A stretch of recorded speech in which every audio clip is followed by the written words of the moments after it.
I was working as a film producer in New York City, planning production routes, trying to find the fastest way from Manhattan to LaGuardia, when my friend and co-producer came in the room and said, "How would you like to drive in Joe Biden's vice presidential motorcade?"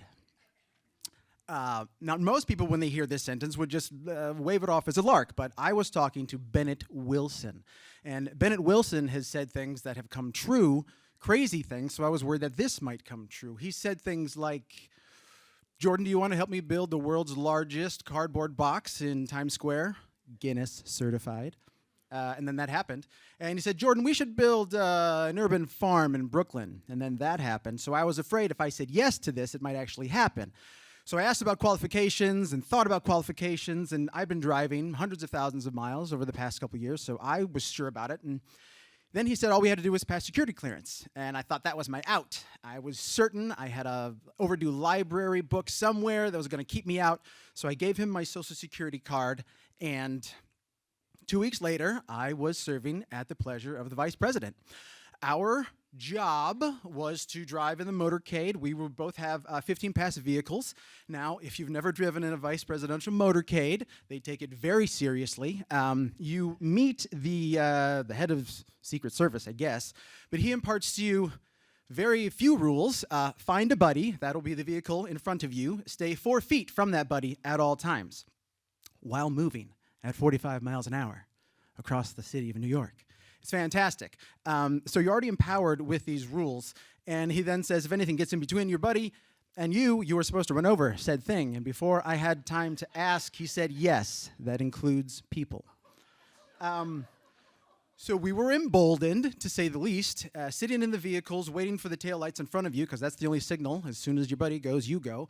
And then thunder comes upon you. The New York City police, motorcycle cruisers, 20 of them, I don't know, they rumble upon you. Everyone's chest is shaking. Their job is to block the side streets as the motorcade goes through. And I'm telling you, folks, it was exhilarating. It's exactly what you think it is. The movies don't nearly do it justice. Crosstown in 3 to 4 minutes, downtown in 6. It was incredible. It truly was. And everything was going great until I lost my buddy. The big event was at Cipriani in Midtown, and we were to get the vice president to Air Force 2, which was going to be taken off from LaGuardia. And I instantly realized that I don't think I got the answer to the question Bennett and I were supposed to figure out the first day he came. Anyway, the point is, I lost my buddy because a very important person who was not the vice president didn't make it out of the event in time, and the very important person who was the vice president took off with the motorcade. And I felt awful. As emboldened as you felt when you're driving for the vice president in that motorcade, you feel equally as naked and afraid. Well, the attaché leans over and says, "You can get to LaGuardia, right?" And I lie and say, "Yeah," and I'm try to think, is it the bridge? Is it the other bridge and not the tunnel?